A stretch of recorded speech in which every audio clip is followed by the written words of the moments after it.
siye ezwini lenkosi. Sithembile ngicela ungifundele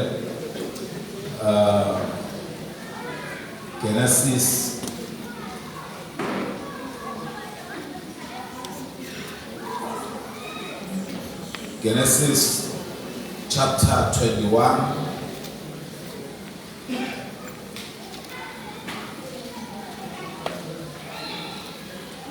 Ungifundele ivesi lika 12. Genesis chapter 21. Ungifundele ivesi 12. Ngiyacela laba abalapha ngasemnyango abangenisa abantwana abazamela indaba bahlale nomsindo. Maningi kakhulu emnyango. Inhliziyo yami ke bazalwane isalokhu njalo ikubantu besifazane. Haleluya. Inhliziyo yami isalokhu njalo ikubantu besifazane. uNkulunkulu uyabathanda kakhulu abantu besifazane. Ingakho ethi imbewu yowesifazane iyona eyobomboza ikhanda lenyoka. uNkulunkulu unenjongo ngabantu besifazane. Haleluya. uNkulunkulu uyabathanda abantu besifazane. Ingakho sithi mawumuntu wesifazane ngathi ungaba umuntu wesifazane ohlakaniphileyo. Sanibonani bazalwane. Ukuze kufezeke injongo kaNkulunkulu ngempilo yakhe. Ngiyacela ungifundele uverse 12. uNkulunkulu wathi ku-Abrahamu, akungabi lukhuni emehlweni akho ngenxa yomfana nangenxa yesigqilakazi sakho. Kukho konke uSara akusho kuwe, lalela izwi lakhe, ngokuba inzalo yakho iyakubizwa ngo-Isaka. Kukho konke uSara akushoyo kuwe Abraham, lalela izwi lomngakho. Sanibonani bazalwane.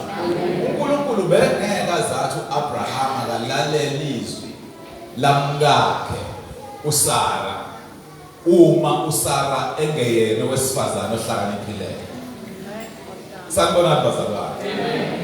uNkulunkulu ubengeke athi Abraham lalela izwi lomngakho uSara uma uSara engeve ukuthi ungohlakaniphileyo noma uzofeza icebo likaNkulunkulu. Ngaleso sikhathi uAbraham wayesemanqikanika ukudedela umfana uIshmayeli nesigqilakazi. Well, siyazi ukuthi even le meko akuyona uAbraham oyithola esenamakhosikazi amabili namadodana amabili, imeka ekade efakwe vele uyena umkakhe. Nikhona bazalwane. Phela uSara o-advisa uAbraham ukuthi akayithathele lesi sigqilakazi. Nikhona bazalwane. Kodwa into engiyithandayo ukuthi uNkulunkulu usebenzisa the very same Sara ukuze lesi sigqilakazi siphume la ekhaya. Kanjalo nale ndodana ewu-Ishmayeli nayo iphume la ekhaya. uNkulunkulu usebenzisa uSara owesifazane ohlakaniphileyo. Bengakhuluma nezinsizwa, bengathi mawuthatha unkosikazi uNkulunkulu akusize uthathe owesifazane ohlakaniphileyo. uNkulunkulu nayo le ndlela enza ngayo yokusebenzisa abesifazane babe abahlakaniphileyo. Ngelinye ilanga enye kaNkulunkulu esiyazi eyayumpristi omkhulu futhi ngaleso sikhathi yayithola isiphikisana noNkulunkulu iphakathi endlini engcwele, iphakathi endaweni engcwele, ithenjwa abantu, yathenjwa ibona bonke abantu ukuthi ayiyokhulumela isizwe, icela isizwe, icethela uNkulunkulu. Kodwa uNkulunkulu mesekhuluma naye iphakathi endaweni engcwele, izwakala ukuthi kuyokwenzakala kanjani lo. Uthi uNkulunkulu into engizoyenza kuwena ngizokuvala umlomo uzongabe sakhuluma. Usethi uNkulunkulu lento bengizokutshela yona sengiyoyinikeza umngane. Haleluya. Wayinikeza uElizabeth owesifazane ohlakaniphileyo. Ngelinye uNkulunkulu wasebenza wasebenzisa uRebecca elithi iBhayibheli yake yathi indoda seyixakekile Isaka ibuza ukuthi ngempela kwenzakalani lithi iBhayibheli uRebecca wamnikeza uNkulunkulu impendulo ukuthi esiswini sakho kukhona izizwe ezibili uthi uNkulunkulu kulo wesifazane ohlakaniphileyo lo omncane uyekho bamkhulu kakhulu kunaloko omdala sakubona bazalwane wanikeza uNkulunkulu umbono wanikeza uNkulunkulu isambulo enika wesifazane ohlakaniphileyo omunye wesifazane ohlakaniphileyo wake waseva ifamily yakhe yonke engagcinanga ngokuseva yona nje wake wasiza isizwe sikaNkulunkulu ukuze singene ezweni sanibona bazalwane athi amadoda bayamtshela athi siyobuya ngiyayithanda le yalo wesifazane iBhayibheli imbiza ngesifebe kodwa the very same yena lo wesifazane wesifazane ohlakaniphileyo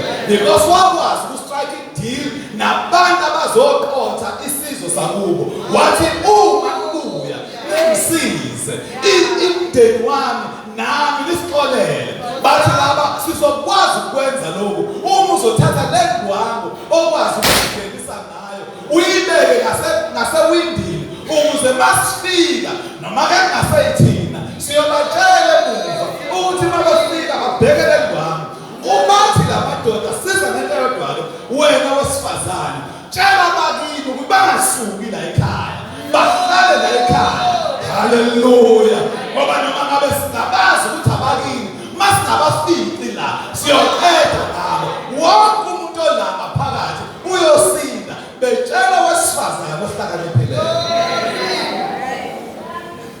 uma ezweni kukhona besifazane abahlakaniphileyo izonke izinto eziyinkinga ziyaxazululeka ngenxa yabesifazane abahlakaniphileyo oh haleluya oh haleluya haleluya lalela izwi lamngani but madoda we need to be very careful asibona bonke abantu besifazane abadinga ukulalela futhi asizona zonke ikhathi la edinga sibalalele khona haleluya lona leli iBhayibheli liyasibonisha abantu besifazane lithi inkinga umuntu wesifazane oxabanayo lithi kungcono ngisho ukuhlala phezu kwendlu kunohlala in the presence of owesifazane oxabanayo lithi iBhayibheli ngisho esekhuluma kakhulu kunje inkosi haleluya elithi malini imvula libele ishanja lithi owesifazane ongahlakaniphileyo uyayidiliza indlu yakhe kodwa owesifazane ohlakaniphileyo uyayakha sanibonani bazalwane awukufundeleke indaba yethu yanamhlanje 1 Samuel chapter 25 Samuel oqala sahluko samashumi 25 haleluya 1 Samuel chapter 25 yona indaba yethu yosuku namhlanje ngizozama ngayo yonke indlela ukuthi ngingabi mude kakhulu kodwa sigcile kuyona singene kuyona qale from verse 2 kodwa mawuqala ku verse 1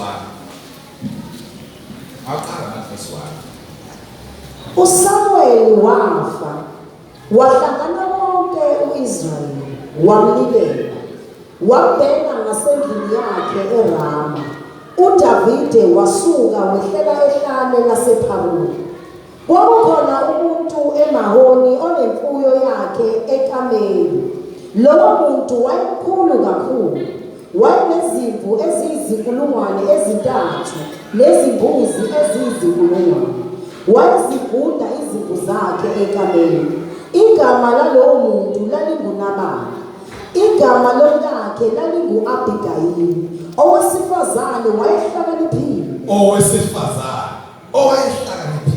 yes ebukeka emuhle wayengagcina ukuhlakanipha nangokubukwa futhi wayemuhle kepha indoda yayilikhuni inobumbi emisebenzini yayo yayingekakaleli indoda ya-Abigayili yayiyimbi ngezenzo ingalungile awusakubonani bazalwane kodwa yena wayemuhle ngokubukwa futhi ehlakaniphileyo.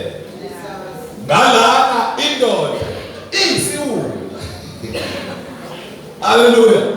Unabali lithi iBhayibheli wayezi even igama lakhe, igama lithi Nabali lisho a fool. Wow. Igama lithi Nabali lisho a fool. Igama lithi Abigail lisho a cause of joy. Hallelujah. Lisho a cause of joy. Noma lisho my father's joy. Nikhona bazalwane. U-Abigail uyithola egane indoda elithi iBhayibheli yayisiwula, yayimbi ngezenzo. For 3 years ehleli kulo muzi. Ngiyayicabanga impilo ka-Abigail ukuthi wayegane lo wesilisa wayethola ukuhlukumezeka for 3 years. Nikhona bazalwane. Lithi iBhayibheli lo wesilisa ke wayecelile. Wayenezimvu ezu-3,000 eneyimbuzi ezu-1,000. Wayecelile nakho konke kodwa inkinga yakhe wayeyisiwula. Ngoba uyinkinga umuntu oyisiwula noma enako konke.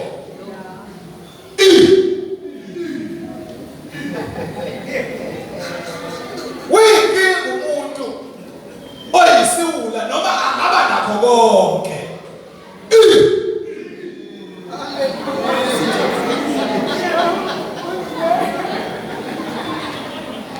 Ayikho into ebalulekile njengokuthi owesifazane abe owesifazane ohlakaniphileyo. Sanibonani kuseni. Unabali wayeyisiwula. Abigail wayehlakaniphileyo. Lithi iBhayibheli ngolunye usuku uDavide wezwa ukuthi inceku noma uNabali ubhizi ugunda imfuyo yakhe, ugunda izimvu zakhe. Nikhona abazalwane. Lithi iBhayibheli uDavide mayebuzwa lokho wathumela inceku zakhe ukuthi ake nihambeleni ningiyele kuNabali nifike nje nimbingelele.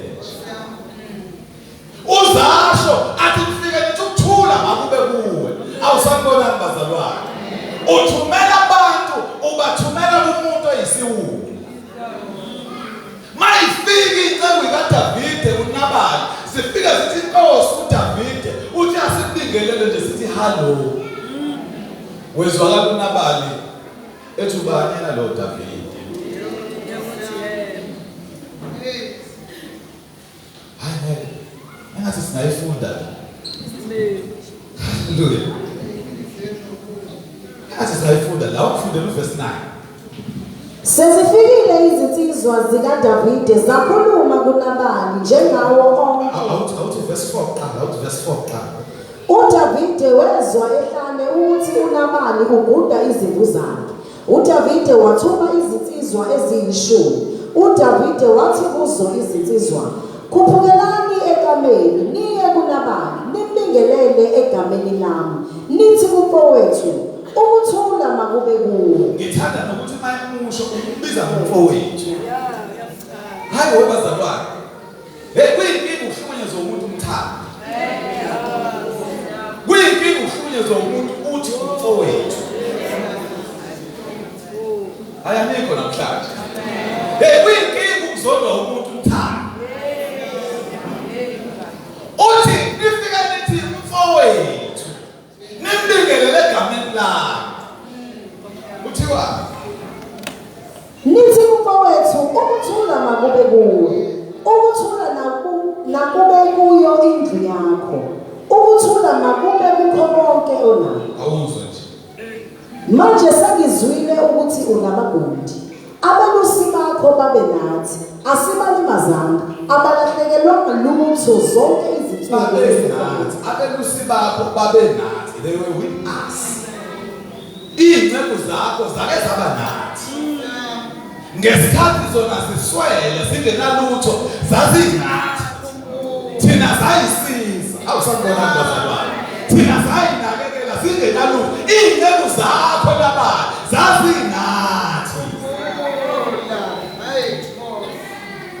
kuthiwa buza izinsizwa zakho awubabuza ukuthi ababengekho inathi ziyakutshela sizokutshela ukuthi zazina sahamba na ngalokho izinsizwa mazithole umusa emehlweni akho ngicela ungisizeleke lezi insizwa engilethe kuwe kayifumana umusa emehlweni akho ngokuba sifikile ngosuku oluhle ake unike izinceku zakho nendodana yakho uDavide okungafunywana esandleni sakho uqondane kahle sakufika uright sakufika ucebile sakufika ugunda izimvu ake usizeke lokho nako ke uphe nje nazi insizwa zakho uthini sezifikile izinsizwa zikaDavide zakhuluma kuNabali njengawo onke lawo mazwi egameni likaDavide bese zilinda.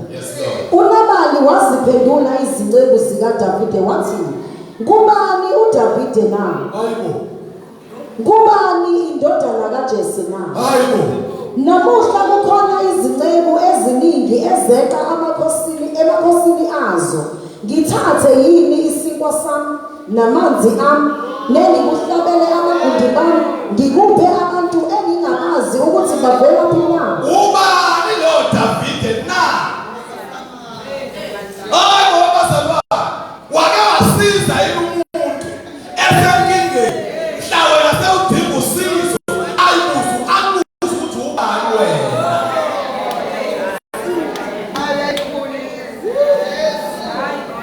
bayinkinga abantu abakhohlwayo uyinkinga umuntu ngoba uyakhohlwa bonke abantu abakuzondayo ngiyakugarantela abantu awake wabasiza before ngoba uyinkinga umuntu ngoba umuntu uyakhohlwa uDavide wakwazi ukusiza uNabali ney'nceku zakhe mhla uDavide se-right esenakho konke uNabali ese-right esenakho konke ecela nje usizo oluncane lokudla okungatholwa iy'nsizwa zakhe uthi ubani naloyo uyazi ukuthi baningi kangakanani njengokudla nje uhleli la baningi kangakanani abantu ababuza wena ukuthi ubani naloyo uba ufaka umuntu emsebenzini uzoyibona ukuthi ufana nobani maningi ama-cases esenengadila nawo womuntu owafaka womunye emsebenzini eseqoshisa lowo wamfaka emsebenzini ngoba abantu bayakhohlwa awusembonani bazalwane ma usiza umuntu ubakwazi ukuthi enza njengoba wenzela uNkulunkulu unga-expecti lutho in return ngoba umuntu uyakhohlwa and kuyinkinga kakhulu ukuhlukunyezwa umuntu oke wamsiza nomuntu oclose kuwena niyazi ukuthi ungahlukunyezwa yibona bonke abantu kuzwele nje kodwa kuzwela kakhulu umuntu oclose kuwena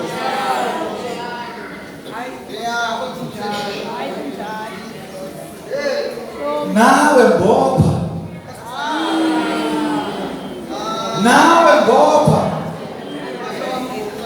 akithi amazwi kaShaka uShaefa uthi nawe mbopha nawe uthini makhelwane nawe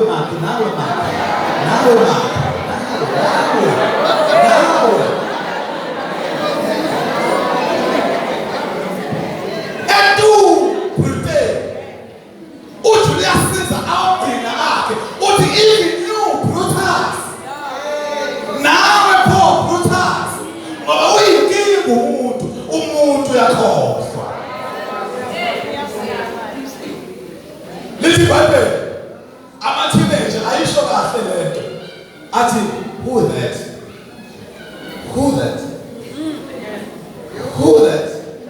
ama-teenager ayisho kahle lento athi nje who that yabona uma esekhoma haleluya uthisha esethuma omunye umfundi ukuthi hambe ufike ubatshele ukuthi u-1 no 2 no 3 bathi nje who that bayisho lento nange-attitude ebusweni ngoba uyinkinga umuntu abantu bayakhohlwa This is Bible. Ngiyamthanda uDavid. Uthi uDavid ukuthula makube kuwe. Naba. Ukuthula makube semndenini wakho. Ukuthula makube uyambona umuntu umfisela okuhle. Kodwa yena uzathi ubani ngoba ziningi inceke ezeqayo la ngaphandle. Eyifika la singazazi. Ngicela ukukhuluma nawe kafishane ekuseni. Ukuthi umuntu uphila azi ukuthi umuntu ngabantu. Haleluya. Uma kulinga ubukele phansi umuntu noma ngabe siphi stage level uNkulunkulu akuphakamisa wakubeka kuyo. Ngoba umuntu ngabantu. Oh haleluya. Umuntu ngabantu. Kunomusa uNkulunkulu abanikeza abantu bakhe umusa okwazi ukusocialize nabanye abantu. Nakho lokho umusa ukwazi ukusocialize nabanye abantu. Ngoba lo muntu osocialize uyazi ngisho eTexini mawuzongena uhlale nomuntu uxoxe nomuntu nixoxele nje indaba nje ugcina sekuxoxela nokuthi kuyaqashwa la sebenza khona. Ngoba benixoxela nje. Kodwa mawuzovela ungena uhlale udlitsini ubheke ngasewindini.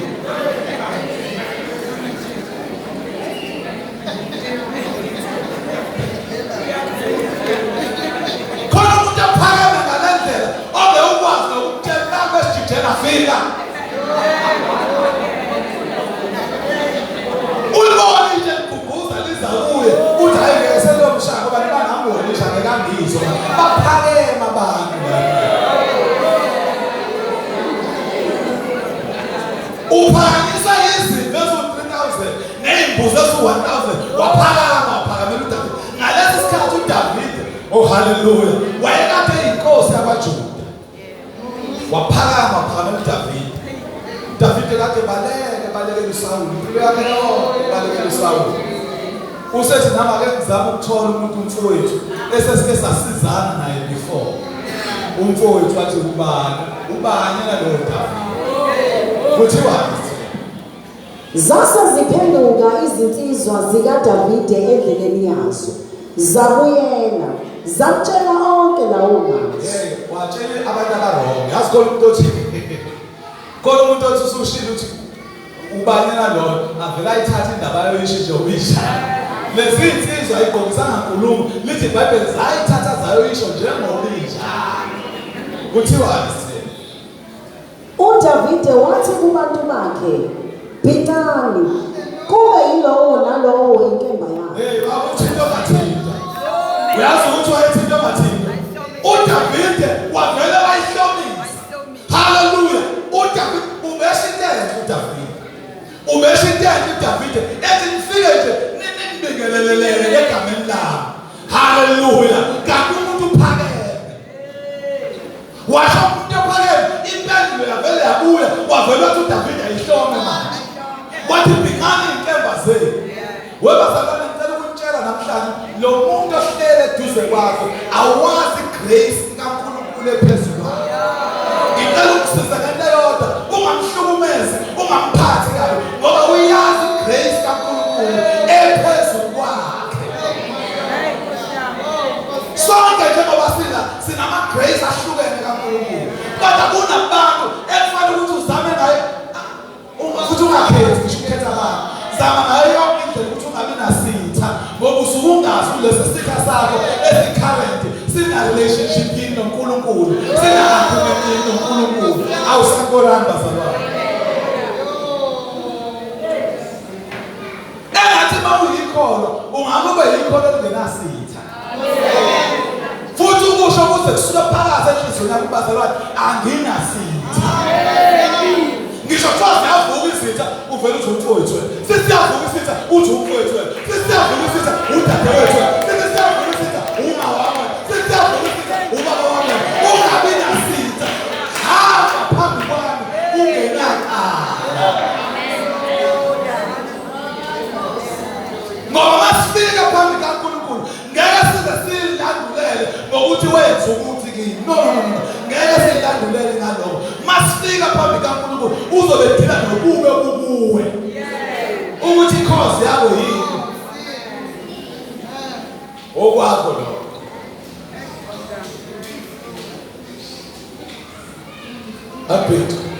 Kuthiwa zabhinca-ke kwaba yilowo nalowo inkemba yakhe, naye uDavide wabhinca inkemba yakhe. uDavide lo kade ethumele.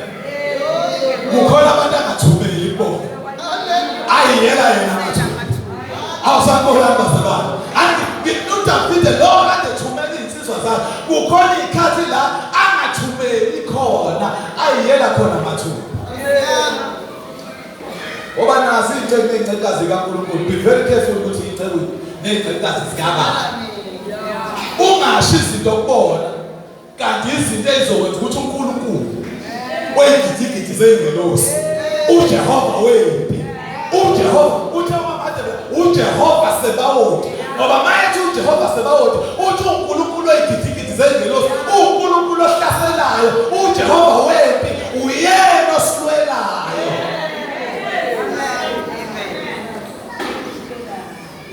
Wakhuluma necebo zomuntu oro thiwa Kwakhuphuka emva kukaDavide abantu kungathi abangama400, kepha abangama200. isikhathi sami sifishane kakhulu sithini ake ngisamaraze lithi iBhayibheli uDavide nangempela wathatha amadoda akhe wahlasela.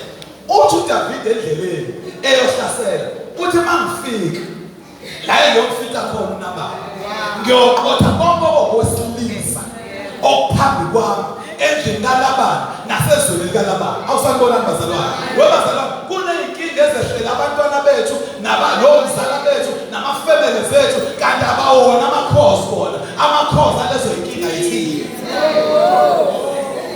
Sithina uNkulunkulu, sithina abangathixo.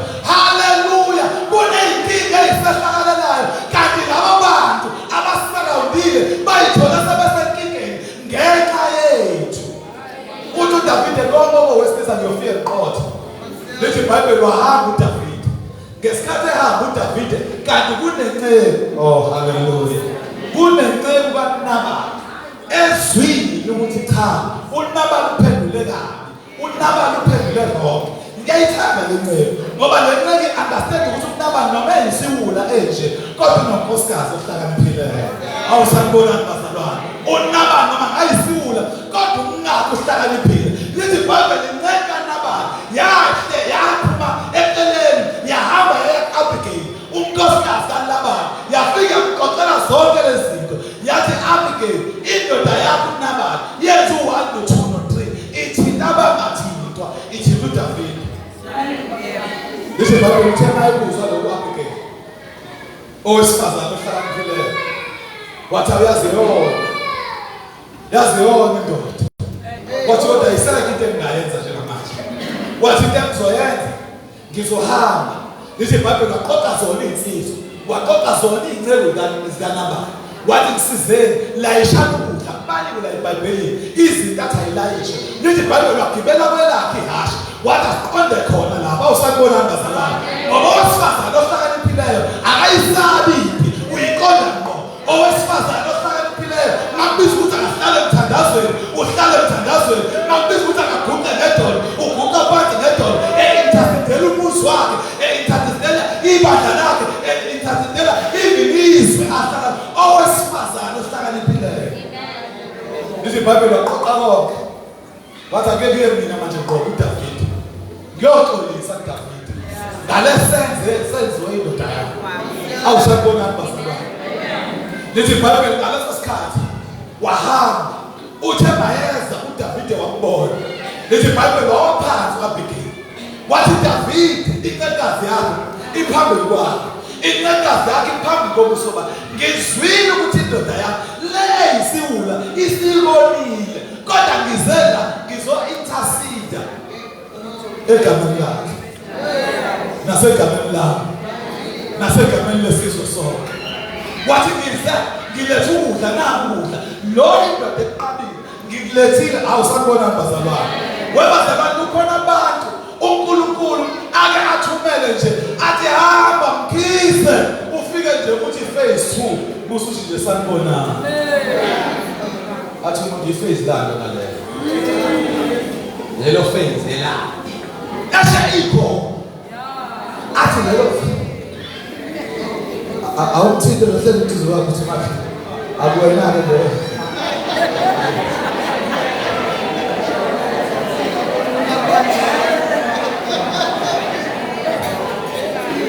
Lithi iBhayibheli uDavide noma lo wesifazane emlalela ukusho kwakhe. Lithi iBhayibheli uthi uDavide cha ngiyabonga isenzo senzile ukuba uvelanga wakhuluma qala ngale kwawena ngiqedile ngawo. Uyamtshela ukuthi plan yami bekuyoqotha ibhokodo neseke endlini kaNabali. Usethi-ke njengamanje ngiyaxolela.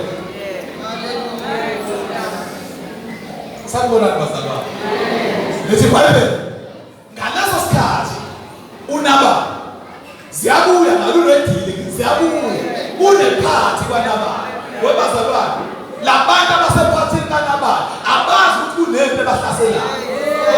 You need to be very careful ukuthi uassociate nobani. Ngoba kunabantu abasociate nabo kanti impilo kaJehova izohlasela bona ifike nawe umdile munye nabo.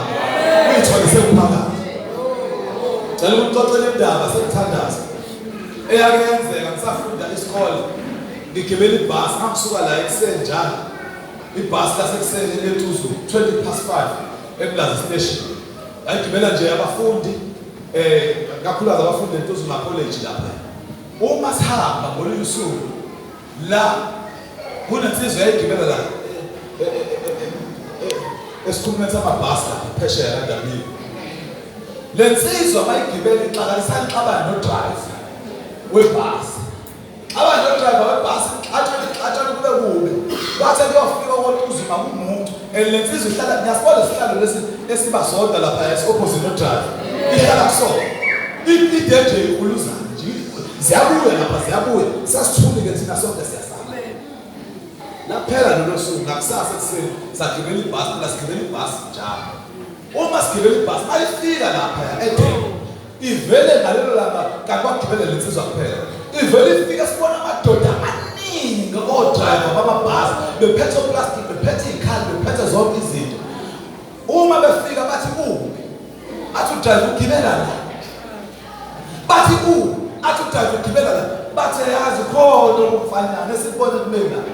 Esibone kuvele kunyamalala nje emizini lemize lapha la. Kwavele baphelele emehlweni. Shuthi athi shuthi eyaphatheka ngamadoda. Athe esuka bethi akekho ke nomngane wakhe yena. Umngane wakhe yena. Umngane wakhe yabekho njena. Ozokhamisela kuyena ukuthi besifuna ukwenza sicela nje umngane wakhe. Ngafunda into eyodwa ngalo la ukuthi fanele ube careful ukuthi uassociate nobani. Ngoba ukube wayekhona wayazi zolensizwa ukuthi ayihlala lehlala esodwa sikadriver. Ngoba ukube wayeseduze kadriver. Ngoba ukube wayekhona wayomnganakhe labo driver babeyomenza isilo semvu. Ngempela ngathi asimazi ukungana wethu siyayihlalela kodwa ngafunda into eyodwa uma bengamtholi lo muntu abamfunayo bathola ukungana. Wena associate nobani? Wena uhamba nobani wena? Mhlawumbe uhamba nabantu abaxabene noNkulunkulu. uNkulunkulu esesihlala uzothi ukuhlasela avela afike nawe useduzana. Awusanibonani bazalwane? Mase sikholwa kubalulekile siqaphele ukuthi sihamba nobani. Athi amadoda amakhulu iMelika neNgilandi uMugabe ethi ngeke ize ngizwe ngani noMugabe naye ngasempini ethi nobani ngeke ize ngizwe ngani. Ngiyakhumbula bazalwane ethatha iBhayibheli ethi le cishe ngathi iBhayibheli bezwa alasebethi yena lo Mugabe lo efana hlasela kodwa before hlasela uMugabe fanele hlasela ama-associator. Nathi South Africa sasho kesasho ukuthi hayi thina nathi asihlangani naye uMugabe asihlangani naye. Uyinkinga webazalwane lepe lapha eRussia. Lepe lapha yaseRussia. IRussia ilwa nabantu abawudini nezitha zabo. Abananqala labantu. Inkinga ukuthi uconnected ezitheni zethu. Uyithola sewuhlaselwa kanti uconnected eyitheni kaNkulunkulu. Awusanibonani bazalwane? Lithi iBhayibheli ngala kuyagidwa kuyabusa kumnandi.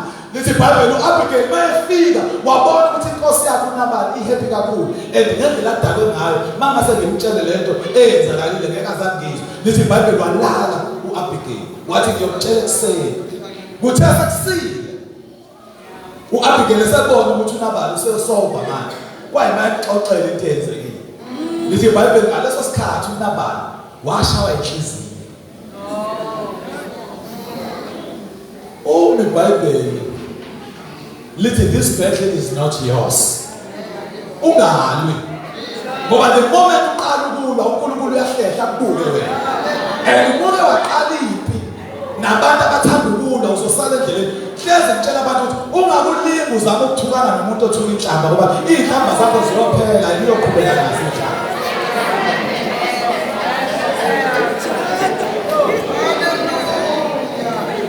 vocabulary yenhlamba ifishane kakhulu vocabulary yenhlamba incane kakhulu uyothukana nomuntu othukanayo uthi uyathukana naye uthi uphele endleleni aqhubeke yena akugivuza ukhale ngezinyembezi ungakulingi uzama ukulwa nengulube ngoba ingulube iyakuthatha ifako odakeni wena udaka ulazi ingulube iyazi ukuthi manyuva kanjani odakeni be very careful izipho zilwayo ziqaphele ungahambi ulwa nanoma yiphi nibothula nina ngizolwela mina nibothula nina ngizolwela nina iproblem yethu noma sasikholwa empini futhi nakhona sifuna ukuphuma khona kanti the moment singena empini kanti kuthiwa sothula uvela uthi uNkulunkulu banikele uvela ufike laphana bakutarabe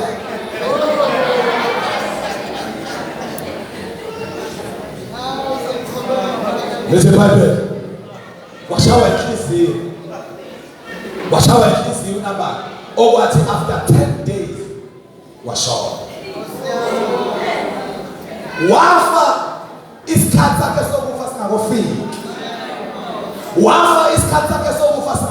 ukube nje uNabali wavuma bembingelela wahambisa lokho ebekufanele ukuthi akuhambise ubezophila isikhathi eside.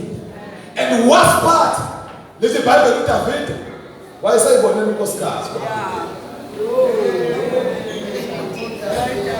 Phela wawindoda engaxoshana phela.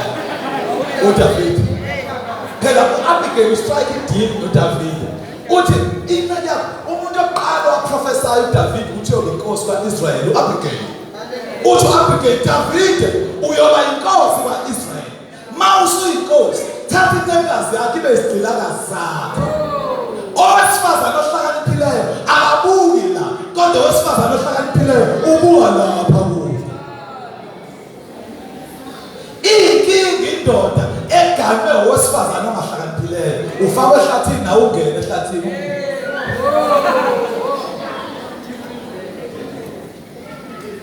Sabona bazalwane. Awusabona bazalwane. Wayithola uAbigail is one of first 3 wives zikaDavid. uAbigail is there. Lapha yaphezulu wayekade unkosikazi kaNabali ngoba uDavid uthandazile lokuthandaza. Ngaye ngamfundela lokuthandaza kaDavid. La engathi eqale kulingene uthandaza lokuthandaza. Ukuthi ngisho izinto zakho ayithathwa abanye abantu. Ayisho njalo uDavid emethandaza ungaqabani necebo likaNkulunkulu. Ngoba once waqabana necebo likaNkulunkulu uzilethela izibhila zithutha. uNkulunkulu bazalwane ukhona yaphila. Hallelujah. Hallelujah. Kufanele wazi ukuthi njengoba sihlanje la sisonke kunabantu abaningi abane-agreement noNkulunkulu. And the agreement yabo noNkulunkulu awuyazi. So mphathe hlezi ngitshela bazalwane ukuthi uGenesis 12 verse 3 uyinkinga kakhulu. Verse lefanele silazi ukuthi lelo verse liyaphila. I will bless those who bless you and curse those who curse you. Ngiyokubusisa okubusisayo ngiqalekisa labantu abahleli la awazi ukuthi uNkulunkulu uthini. So fanele be careful ukuthi uphatha kanjani. Masithi babingela umakhelwane wakho uncome ngempela ngoba mhlambe lo ukuncoma kwakho ukublessa kanti uNkulunkulu uthe 12:3 Genesis I will bless those who bless you and curse those who curse you. Usuzoyitholela isibusiso ngokuthi nje uncome umuntu kaNkulunkulu. Ngicela siphakame isimembe.